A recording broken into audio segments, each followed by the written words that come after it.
Hi, let's talk about multiplying and dividing real numbers.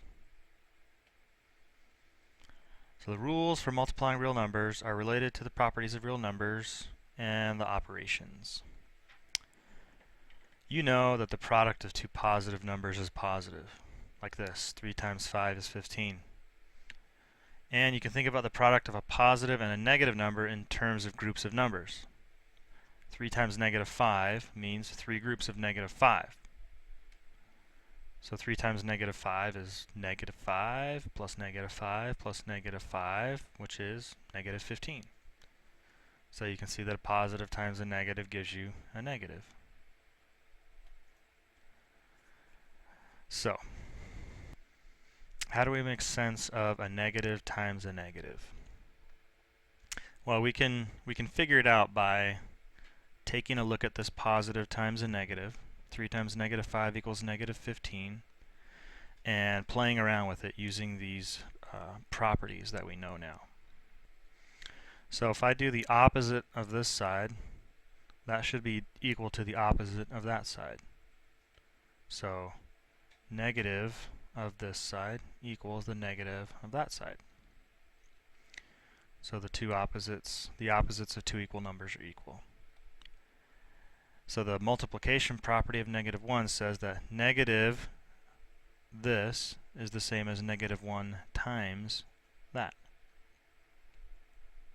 So the negative sign, one way that teachers have always said that is that when you have a negative sign outside the parentheses, that's really like an invisible negative 1 multiplied by those parentheses. That's the multiplication property of negative 1. The associative property means that we can, instead of grouping the 3 and the negative 5, we can group the 3 and the negative 1. Well, negative 1 times 3 is negative 3. So now, on the left side, we have a negative times a negative. So what do we have on the right side?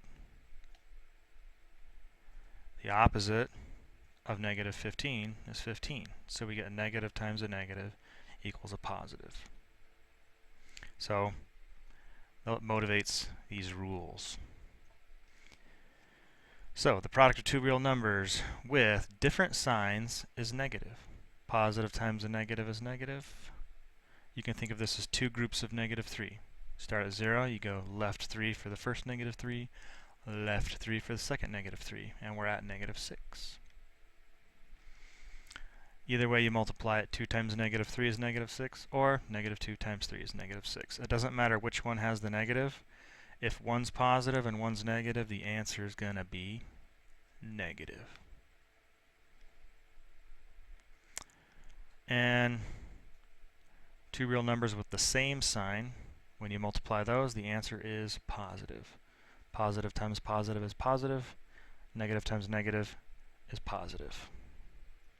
So when you multiply, if the two numbers are the same sign, the answer is positive. If the two numbers are different signs, the answer will be negative. Alright, so what's each product? 12 times negative 8. The first thing we notice is they're opposite signs, so my answer is going to be negative. And then 12 times 8 is 96, so negative 96 is my answer. On B, 24 times 0.5 is a positive times a positive. They're the same sign, so my answer will be positive. And 24 times 0.5 is 12, so the answer is positive 12. Okay, so negative 3/4 times 1/2. Negative times a positive tells me my answer is going to be negative. And then let's see, how do we do multiplying fractions? I'm going to ignore the sign for now. I know my answer is going to be negative. So I'm just going to think about the 3/4 times the 1/2. How do we multiply fractions? Top times the top is the new top. So 3 times 1 is 3. Bottom times the bottom is the new bottom. 4 times 2 is 8. And then this was a negative, so my answer was going to be negative. What about negative 3 squared? Well, negative 3 squared means negative 3 times negative 3. That means that we're multiplying two numbers with the same sign, so our answer is going to be positive 9. Alright, pause the video, see if you can answer these questions, and go ahead and push play again when you're ready to see the solutions. So 6 times negative 15. They're opposite signs, so my answer is going to be negative. And 6 times 15 is 90. So 6 times negative 15 is negative 90. Alright, 12 times 0.2. Positive times a positive, same sign, so I'm going to have an answer that's positive. And 12 times 0.2 is 2.4.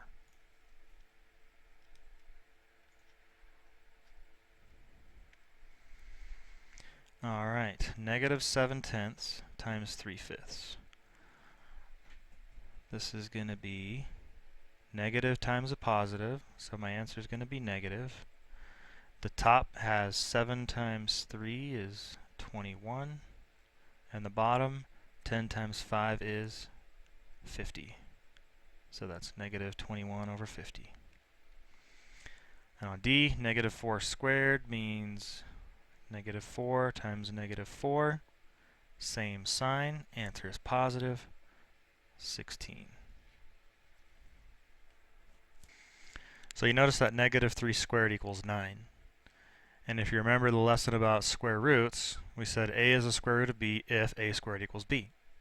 And that means that negative 3 is a square root of 9. And this is how we would write the negative square root of 9. So if we say negative square root of 9, then the answer is going to be negative 3. When you see this symbol, plus or minus symbol in front of a radical, we're talking about both square roots. So plus or minus square root of 4 is both square roots, positive and negative 2. Alright, now let's take a look at these questions.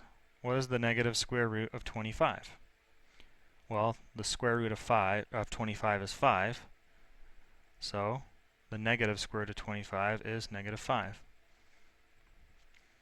And then how about this one? Plus or minus the square root of 4 over 49. The square root of 4 is 2. And the square root of 49 is 7. So we're going to have plus or minus 2 over 7. Go ahead and pause, give yourself a chance to do these problems. Push play when you're ready to see the solution.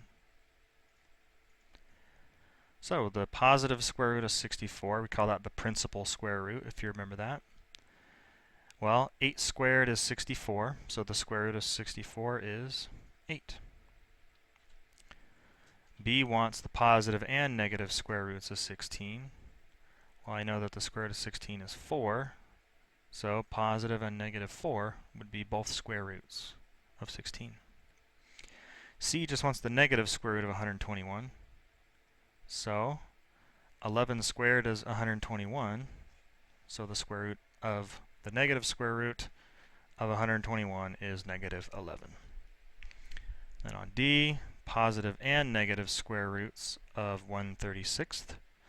The square root of 1 is 1, and the square root of 36 is 6. So positive and negative 1/6. And one thing to remember is that the secret code phrase for this lesson is sweet, dude. Alright, so essentially here's what you need to understand. The rules for dividing real numbers are related to the rules for multiplying real numbers. So the quotient of two real numbers with different signs is negative. So that's kind of the same as it was for multiplication. For example, negative 20 divided by 5, these are opposite signs. The answer is negative 4. 20 divided by negative 5, opposite signs, so the answer is negative. If you're dividing two real numbers with the same sign, the answer is positive. 20 divided by 5 is positive 4. Negative 20 divided by negative 5 is positive 4. When you're dividing and there's a 0 involved, there's two ways it can go. If you're doing 0 divided by a number, the answer is 0. And it's kind of like saying we're going to take nothing and chop it up into 8 equal-sized pieces. Well, each piece would have nothing. But if you try to do 8 divided by 0, that's undefined. The reason that is say we take 8 things and we're going to chop it up into 0 equally sized pieces. Can't do that. Try taking a pizza and cutting it up into 0 slices that are all the same size. It can't happen. There has to be at least one thing. It's the whole pizza there. So dividing by 0 is undefined because it makes no sense. Alright, a skydiver's elevation changes by negative 3,600 feet in 4 minutes after the parachute opens. What is the average change in the elevation for each minute? Well, here's your change in elevation, negative 3,600 feet. There were 4 minutes, so if we divide by 4, that'll tell us how much we changed each minute. Negative 3,600 divided by positive 4, opposite sign, so the answer is negative. That means we dropped 900 feet per minute. Alright, so pause and see if you can figure out number 3. Push play when you're ready to see the solution. Okay, so we're taking out 5 withdrawals of equal amounts, and the total amount we withdraw is $360. That means, looking at our bank account, we're going to be minus $360, right? So that's a negative value. I want to find out what was the change in my account each time I made a withdrawal. Well, if I divide this into 5 equal pieces, then I'm going to get the change from each withdrawal. These are opposite signs, so my answer is going to be negative. And 360 divided by 5 is 72.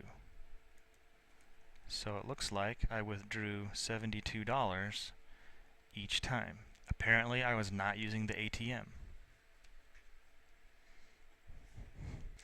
So now we need to talk about the inverse property of multiplication. For every non-zero real number, a, there is a multiplicative inverse 1 over a, such that when you multiply the two numbers, the product is 1.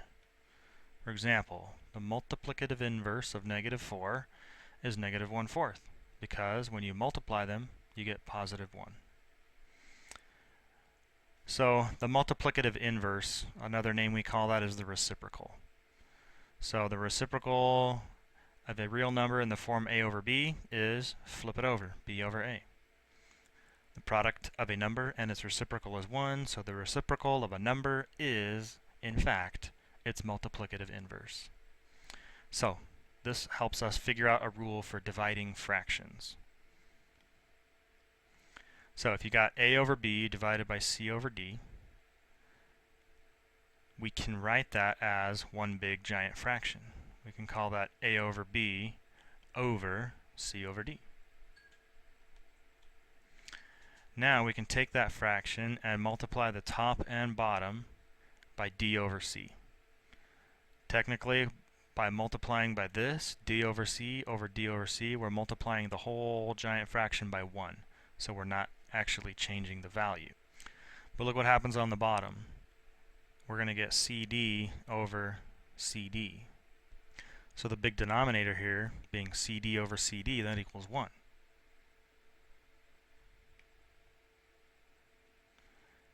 And then anything divided by 1 is just itself. So we started with a over b divided by c over d, and we got that it equals a over b times d over c. So that's where we get this rule that dividing by a fraction is the same thing as multiplying by the reciprocal.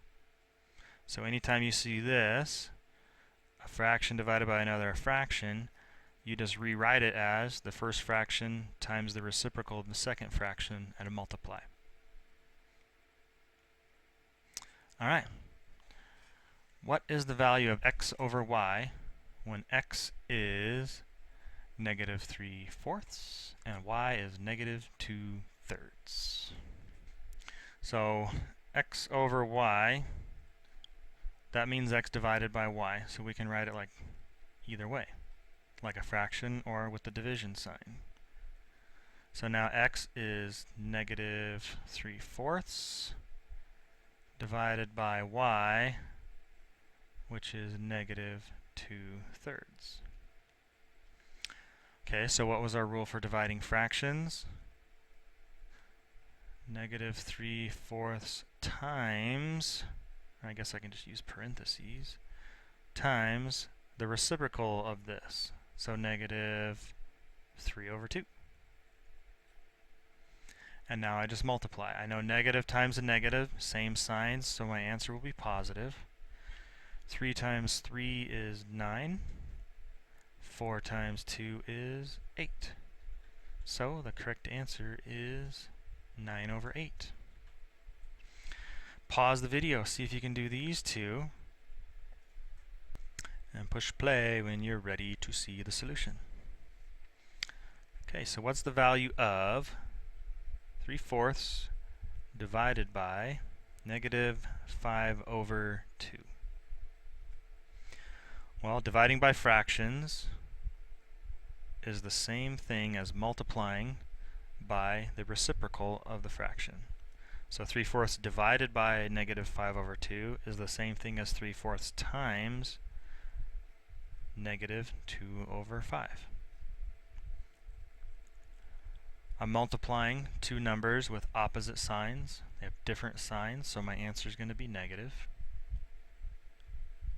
And then 3 times 2 is, actually before I do that, look what I see here. I got a 2 on the top here and a 4 on the bottom here. I'm going to show you a little trick. I'm going to write it as 3 times 2 on the top, 4 times 5 on the bottom. And then I'm going to rewrite 4 as 2 times 2.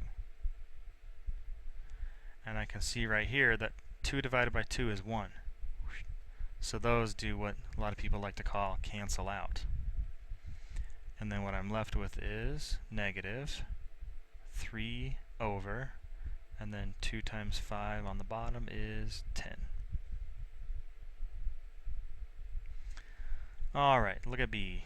Is 3/4 divided by negative 5/2 equivalent to negative on the outside 3/4 divided by 5/2 on the inside? What do you think? Here we got a positive divided by a negative, so the answer will be negative. Here we have on the inside, we have the same signs, so the inside will be positive, but then we have the negative sign out front, so this whole answer will be negative. So the answer is, yeah, they are equivalent. Neato. So now you can start working on the practice for 1.6 and then the formal write-up, and I'll see you later.